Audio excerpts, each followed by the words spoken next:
Shalom everyone, and welcome back to another Torah video here in the Pilgrim Youth channel. My name is Michelle Dionisio, and today we will continue with our Torah studies in the book of Deuteronomy chapters 4 and 5 with the title, Do Not Add or Subtract, Fulfill with Fear. Last week we learned the final words of Moshe to the nation of Israel before they enter the promised land. He brings up many stories from the wilderness wanderings in order to instruct this new generation of Israel before they entered the land of Canaan. The previous generation of Israelites failed to put their faith upon the Eternal. Moshe's goal is to cause them to learn from their father's mistakes so they will have success in the land that Elohim will give to them. In chapter 4, Moshe continues not only repeating words, but emphasizing and taking the role as a teacher by exhorting the people of Israel to be in obedience through the commandments. In chapter 5, Moshe gathers all Israel to tell them the 10 phrases of the Eternal that was given to him. With this short introduction, let us read chapter 4, verse 1 through 8. Verse 1 says, Now, O Israel, listen to the statutes and ordinances that I am teaching you to do, so that you may live and go in and possess the land that Adonai, the Elohim of your fathers, is giving you. Verse 2, you must not add to the word that I am commanding you or take away from it in order to keep the mitzvot of Adonai, your Elohim, that I am commanding you. Verse 3, your eyes have seen what Adonai did at Baal Peor, for Adonai, your Elohim, has destroyed from among you everyone who followed Baal Peor. Verse 4, but you who held tight to Adonai, your Elohim, are alive today, all of you. Verse 5, see, just as Adonai, my Elohim, commanded me, I have taught you statutes and ordinances to do in the land that you are about to enter to possess. Verse 6, you must keep and do them, for it is your wisdom and understanding in the eyes of the peoples, who will hear all these statutes and say, surely this great nation is a wise and understanding people. Verse 7, for what great nation is there that has God so near to them as Adonai, our God, is whenever we call on him? Verse 8, what great nation is there that has statutes and ordinances that are righteous, like all of this Torah that I am setting before you today?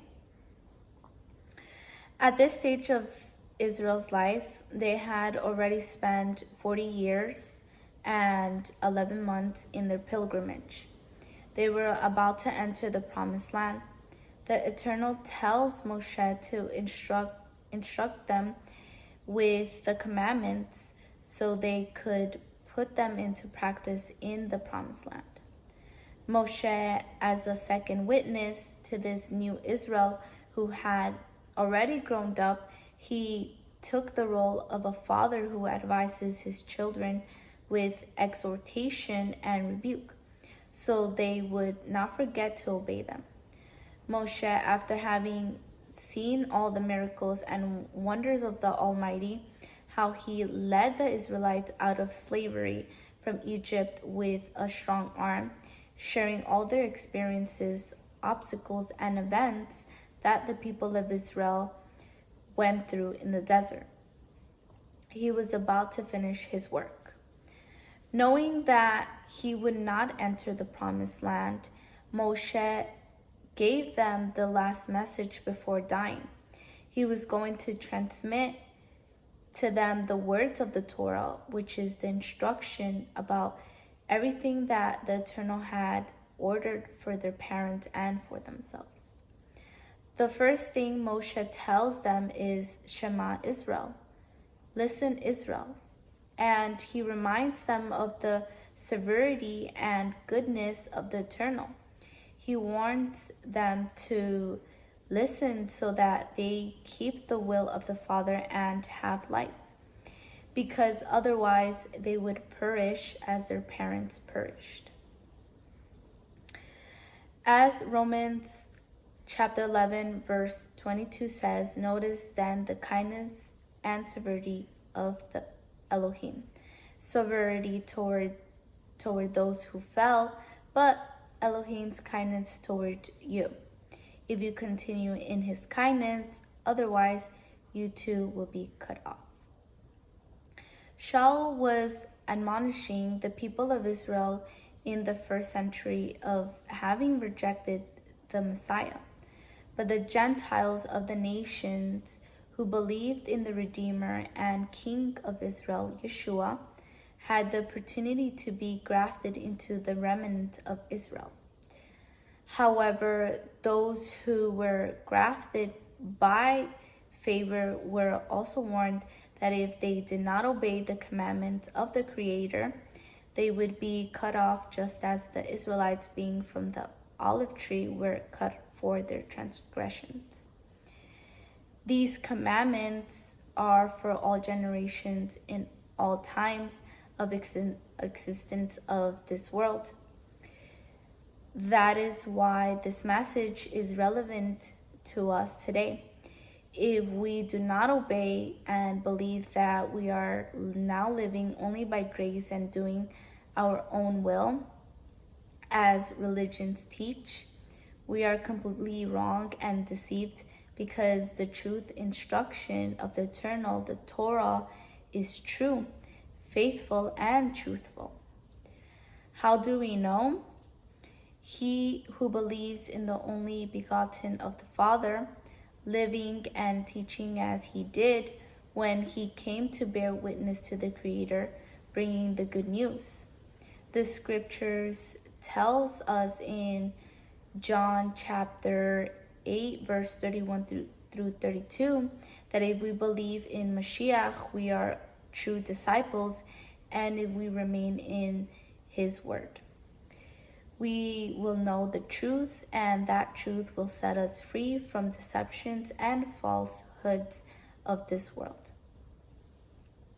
Yeshua is the word of the Eternal, who became flesh and lived on this earth to teach us his Father's word in a pure and true way, as he says in John chapter 1 verse 14.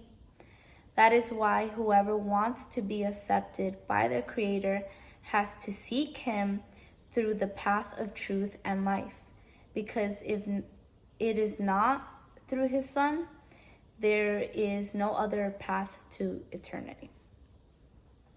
Another very important detail we can read in verse 2 is Moshe emphasizes on warning them that they may not change, alter, or take away from the Heavenly Father's instruction, nor add commandments of men or doctrines, as it often happens in religious systems, where they take away and add to the instruction their own interpretation to gain entrance by doing businesses with the word of Elohim.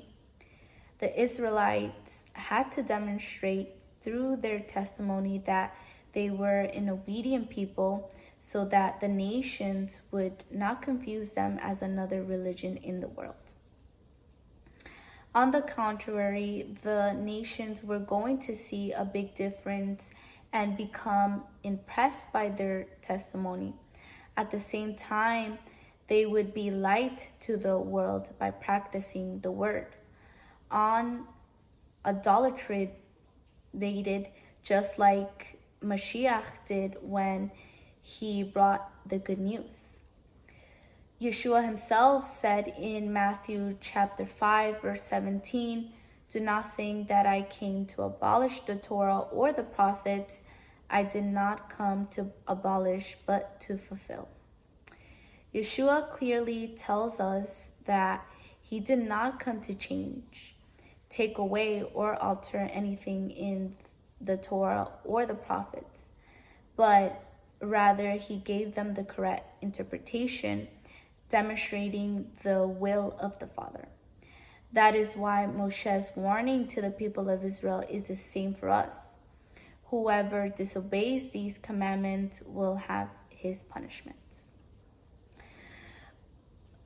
Moses continues to give instruction to the people, and we told them about the incident that happened with Baal, warning them that if they rejected their creator as they had done at the time, they would get the same result, which was facing the eternal judgment, which is death, because the payment of sin is death. They had to clearly understand the pilgrimage of their lives depended on obedience to the eternal, because those who clung to Elohim were still alive to hear his instruction and the blessing of entering the promised land. Moshe also ordered them to keep the covenant that Elohim had made with their fathers, the commandments, decrees, and statutes as they were given in Horeb, the 2 tablets of the ordinance of the instruction of the Almighty, summarized in 10 words or phrases, so that they could fulfill them in the land they were going to enter. This instruction is full of science and wisdom that penetrates the soul and examines the intentions and thoughts of men. The Creator's desire for Israel was that they obey his instruction, to reveal to them the secret things of the Father, which are hidden from unbelievers who do not obey the Creator and who love sin, offending the Creator of their lives. And we can see this in 2 Corinthians chapter 4, verse 4. This is why it was very important that Israel put into practice the instruction.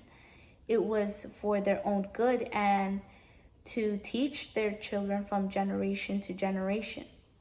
It was of utmost importance that they gave a good testimony to the nations of all the good the eternal was to them, that the name of the Creator be exalted. The same should be for us as well, that when we begin to understand the Torah, it produces change in our lives. For example, the way of living, the way of thinking, the way of behaving, etc. All of this is the effect of the Torah in our lives. It corrected us, and if we obey them, then we will produce fruits and justice and obedience, which we will show in the way we deal with our ethics, morality, education, love of neighbor, and justice. On the other hand, the world, due to the absence of the eternal in their lives, has no knowledge and has no understanding of the word, and that is why they do not recognize the Almighty and behave in disobedience.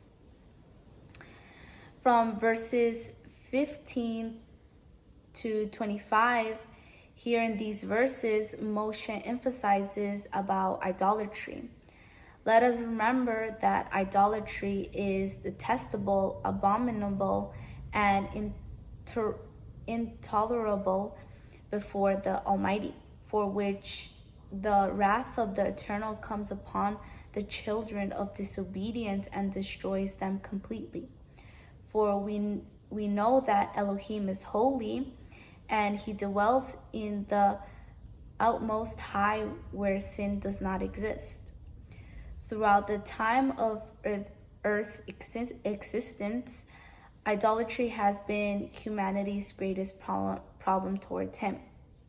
Since the beginning of creation, our first parents fell into sin, doing idolatry by disobeying the Creator.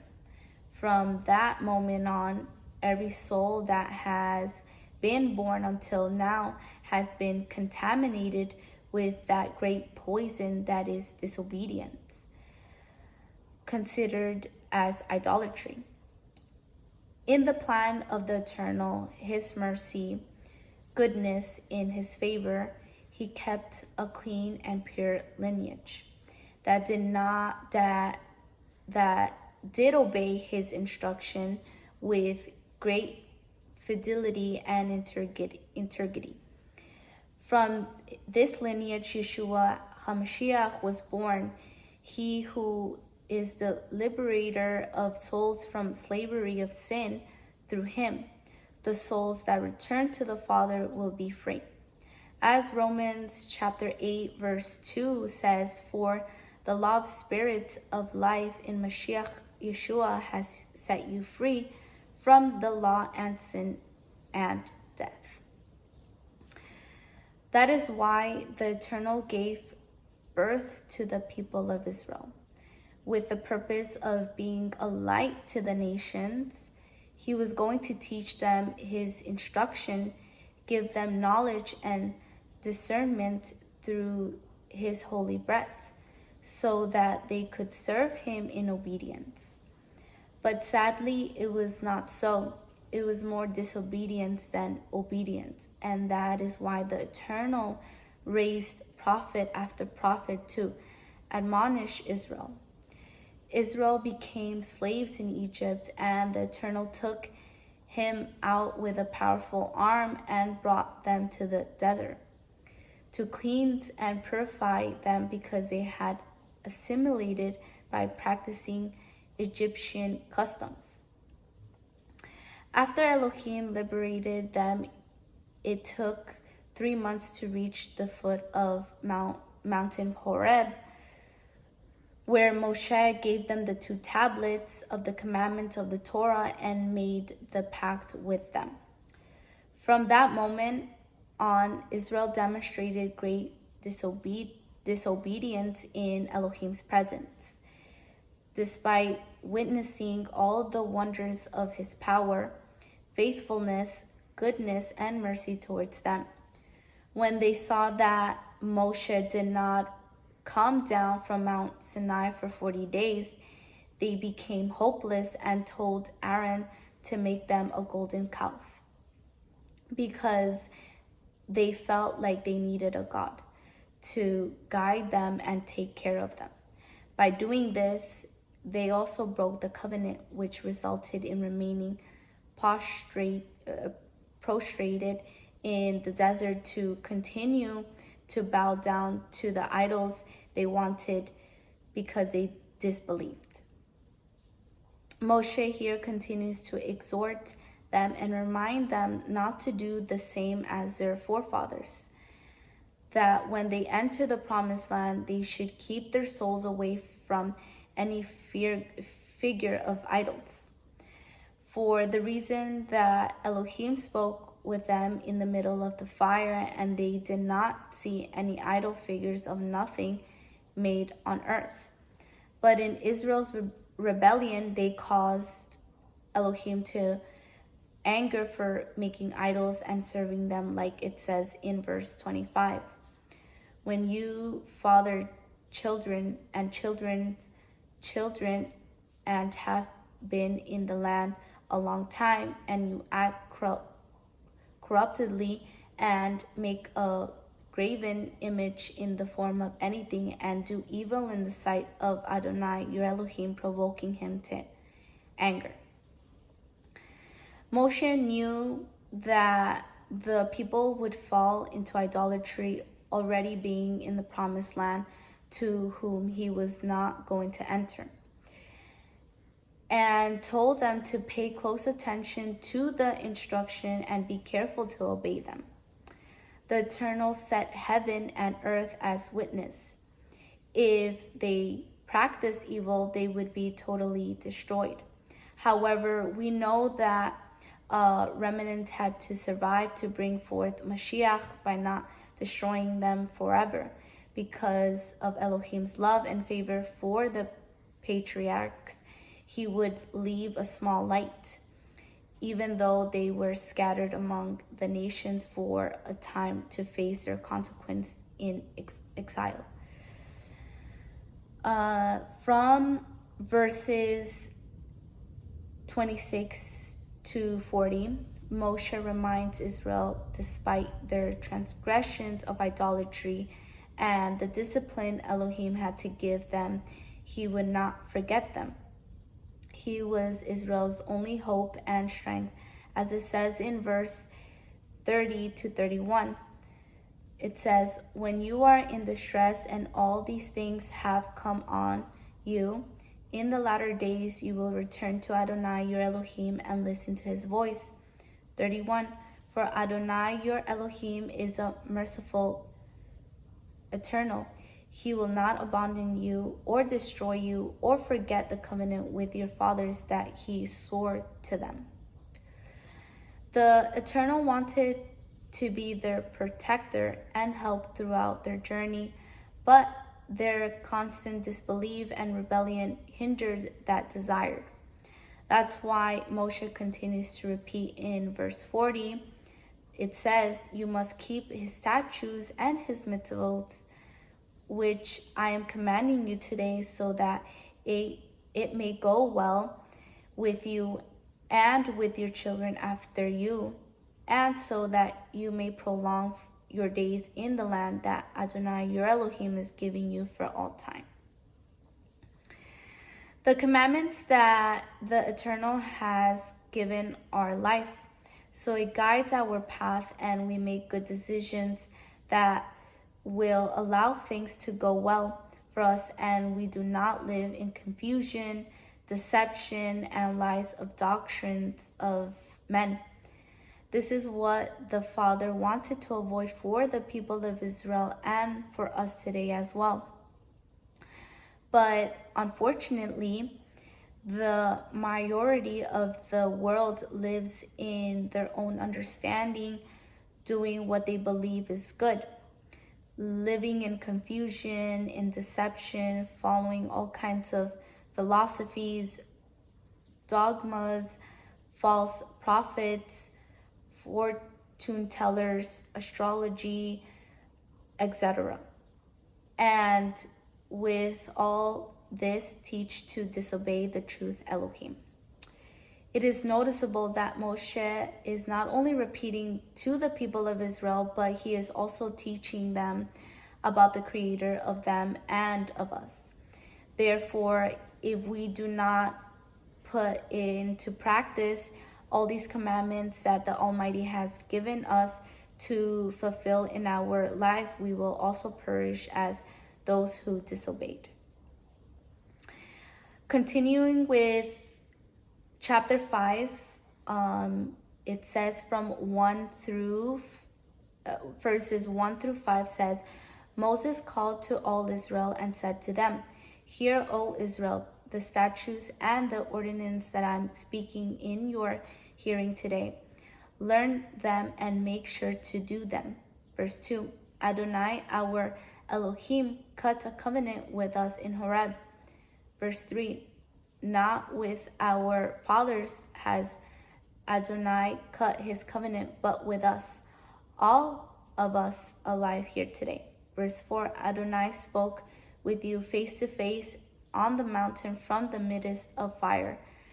Verse 5, I was standing between Adonai and you at that time to tell you the word of Adonai, because you were afraid because of the fire and did not go up the mountain. In chapter 5, Moshe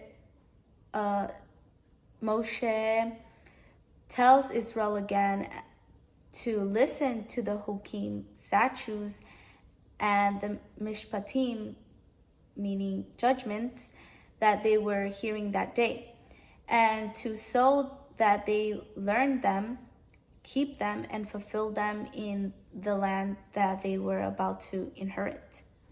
In verse 3, when the text says their fathers, they were not talking about the new generation's literal parents, but their ancestors, the patriarchs, Abraham, Isaac, and Jacob.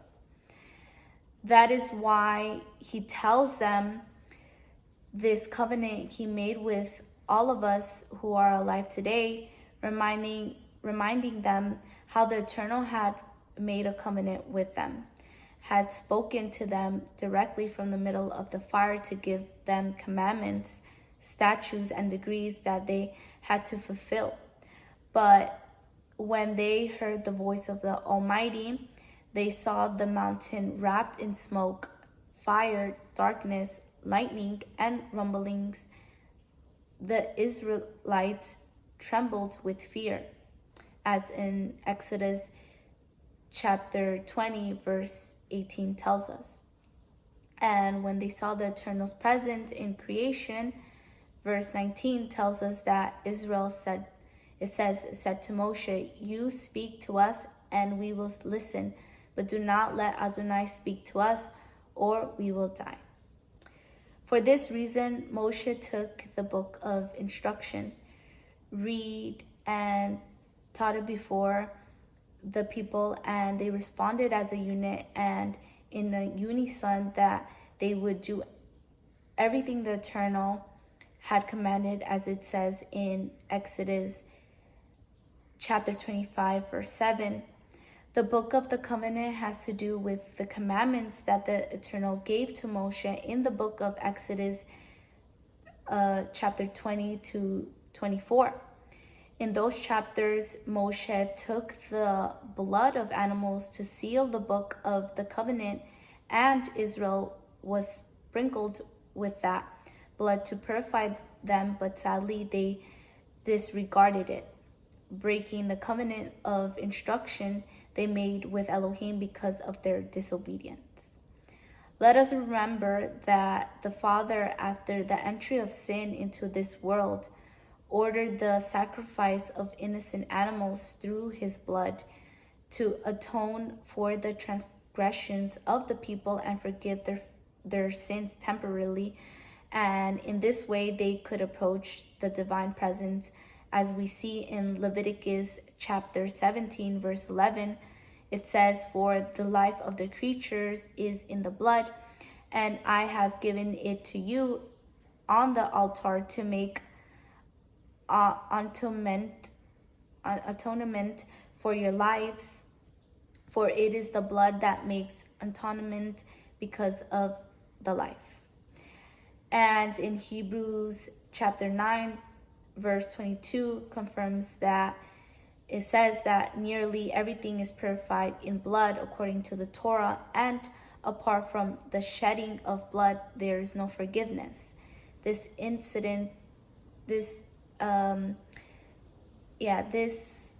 ancient covenant was made through the blood of animals who earthly ministered operated in their earthly sanctuary, but the will of Elohim was for this people to be clean and holy, because from this lineage the true sacrifice, intermediary, liberator,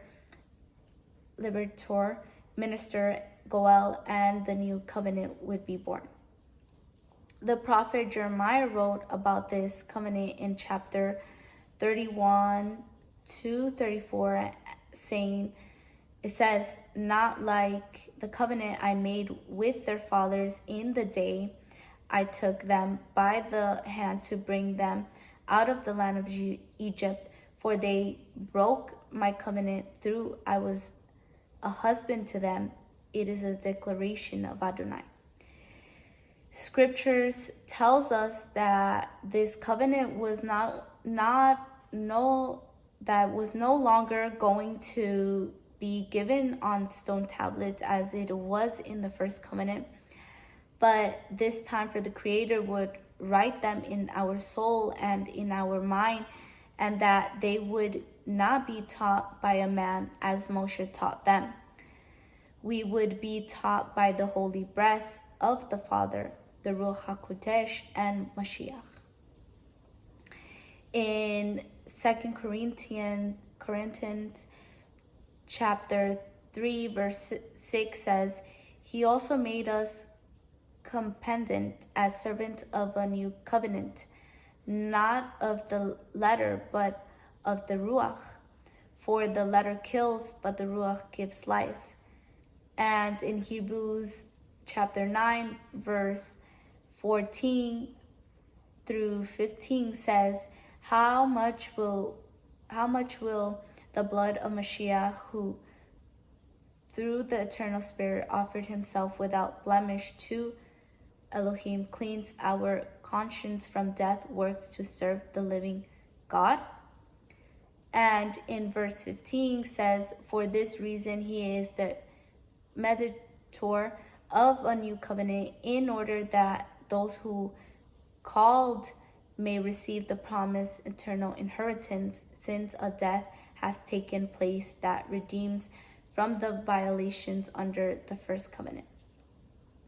And Mashiach himself confirms that he, in his new pact that the Eternal makes with his creation, in Matthew chapter 26 says, chapter 26 verse 28 says, for this is my blood of the covenant, which is poured out for many for the removal of sins. To conclude this study, and already knowing great truth, how then are we going to take this message so lightly? Trusting our spiritual life in human men? Yes, the scriptures clearly say that we will be guided into all truth by his Ruach and taught by the true teacher, who is Yeshua. And now we have to make the decision whether we obey his will, or as in Hebrews says, as in Hebrews chapter 10 verse 29 tells us that whoever tramples on his new covenant and considers the blood of Mashiach as unclean will only find horrendous judgment from the Almighty. So as young people, it is extremely important to seek the Creator and return to his instruction in our youth, so that things go well for us and we can receive eternal life, because the call of the Eternal through the prophet Isaiah says in chapter 55 verse 7 says, let the wicked forsake his way, and the unrighteous one his thoughts. Let him return to Adonai, so he may have compassion on him, and to our Eternal, for he will abundantly pardon. And with this, there is so much that we can learn, but time is short. And for today, we finish with this. Thank you for your attention and blessings. Shalom.